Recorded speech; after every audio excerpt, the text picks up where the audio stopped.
আরে তুই কি ছাড়বি আমাকে? আমি তোকে ছেড়ে দিলাম। তোর মতো মেয়ে আমার দরকার নেই। তাহলে কেন এসেছিলে আমার জীবনে?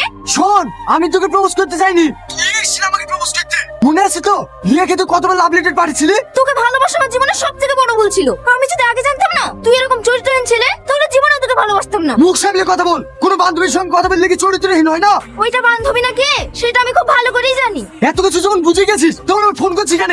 ফোন কেন? সঠিক কথা বলছি বলে গায়ে ফুসকা পড়ছে নাকি? তুই ফোন কাটবি কি কাটবি নি? না কাটবো না। কাটবি নি না? কে আপনি? আর আপনার এই অবস্থা কি করে হলো? কথা বলেন, কথা বলেন। কেউ কি আছেন? আপনার কিছু হবে না, আমি আপনাকে হসপিটাল নিয়ে যাবো। আমি মনে হয় বেশিক্ষণ বাঁচবো না। না না, আপনার কিছু হবে না। আগে আমার কথা শোনো, আমার বোন। ভাই খেয়ে নাও। আরে তুই আবার কষ্ট করে খাবার আনতে গেলি কেন? আমি নিজেই তো খুলে খেতে পারতাম। কি ব্যাপার, হাতে কি হয়েছে? ও কিছু না ভাই, লেবু কাটতে গিয়ে হাতটা কেটে গিয়েছে। আমি রান্না করতে পারছি আর লেবু কেটে লিখতে পারবো না? তোকে বলিনি তুই কোনো কাজ করবি না? কি ব্যাপার, তোর খাবার কই? তুমি খেয়ে নাও ভাই, আমি পরে খাবো। তাইলে আবার দুর্ঘটনা হোক। থাম, আমি খাই দিচ্ছি।